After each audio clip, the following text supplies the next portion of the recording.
જય Dwarkadhish, welcome to my YouTube channel Diya cooks creation. આજે આપણે બનાવીશું એકદમ નવી રીતે અને બહુ જ સ્વાદિષ્ટ એવી ક્રિસ્પી બજાર જેવી ટામેટાની સેવ। ટામેટાની સેવ બનાવવા માટે મેં અહીંયા આ રીતે 500 ગ્રામ ટામેટાને રફલી ચોપ કરીને લઈ લીધા છે, તમે જોઈ શકો છો। હવે મેં અહીંયા મોટી સાઈઝનો મિક્સર જાર લીધો છે। મિક્સર જારની અંદર જે ચોપ કરેલા ટામેટા હતા તે ટામેટાને એડ કરી લઈશું અને હવે તેની અંદર 3 થી 4 લીલા મરચાંને આપણે એડ કરી લઈશું।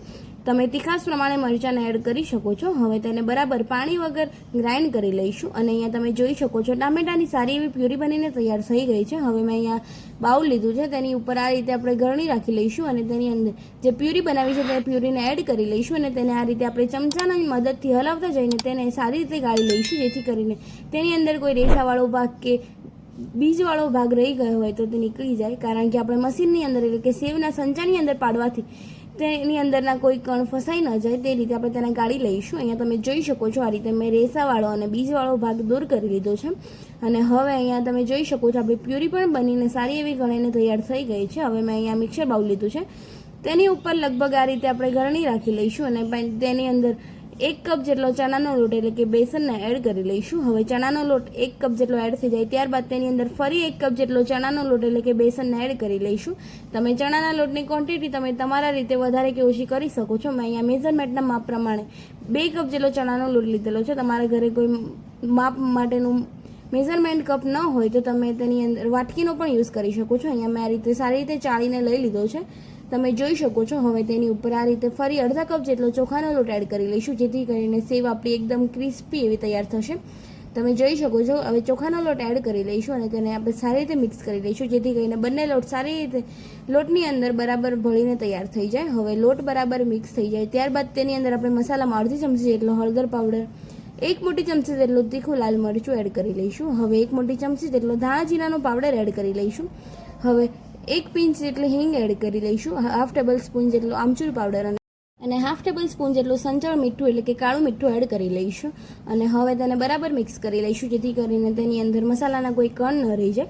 આ રીતે એક સેવની અંદર કે કોઈ બી નમકીનની અંદર કાળું મીઠું એડ કરવાથી તેનો સ્વાદ પણ બહુ જ સરસ આવશે। હવે બરાબર મસાલા લોટની અંદર મિક્સ થઈ જાય ત્યારબાદ તેની અંદર 1 મોટી ચમચી જેટલું તેલ મોણ માટે એડ કરી લઈશું, જેથી કરીને સેવ આપણી અંદરથી એકદમ સોફ્ટ અને બહારથી બહુ જ ક્રિસ્પી એવી તૈયાર થશે। હવે બરાબર લોટને સારી રીતે ઓઇલની અંદર મિક્સ કરી લઈશું, જેથી કરીને લોટ આપણો બરાબર ઓઇલી થઈ જાય, તમે જોઈ શકો છો। આ રીતે બરાબર સારી રીતે મિક્સ કરવાથી તમે જોઈ શકો છો લોટ આપણો બરાબર ઓઇલી થઈ ગયો છે। હવે મેં આ રીતે ટામેટો પ્યુરી લીધી છે, તેને થોડી એડ કરતા જઈને તેની અંદરથી સારો એવો એકદમ સોફ્ટ લોટ બાંધી લઈશું, જેમ આપણે સેવ માટે લોટ બાંધતા હોય તે રીતેનો લોટ બાંધી લઈશું। આ રીતે પ્યુરી એડ કરતા જઈને સારો સોફ્ટ લોટ બાંધી લઈશું। જો તમારી પ્યુરી ઓછી હોય તો તમે તેની અંદર પાણી પણ યુઝ કરી શકો છો। હવે અહીંયા મેં આ રીતે એકદમ સોફ્ટ લોટ બાંધીને તૈયાર કરી લીધો છે। હવે તેની અંદર હાફ ટેબલ સ્પૂન જેટલું તેલ એડ કરી લોટને બરાબર સારી રીતે ઓઇલી કરી લઈશું, જેથી કરીને તેની અંદરથી જે સેવ બનાવવાની છે તે એકદમ ક્રિસ્પી એવી તૈયાર થશે, તમે જોઈ શકો છો અને લોટ પણ આપણો ડ્રાય નહીં થાય।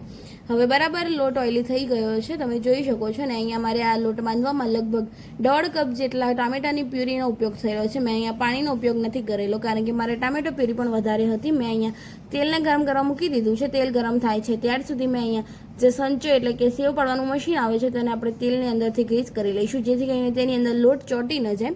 હવે તેલ ગ્રીસ થઈ જાય ત્યારબાદ મેં અહીંયા આ રીતે મીડિયમ સાઇઝની જાળી લીધેલી છે, તેને પણ આપણે સારી રીતે તેલની મદદથી ગ્રીસ કરી લઈશું। તમે અહીંયા આનાથી મોટી સાઇઝની પણ જાળીનો યુઝ કરી શકો છો।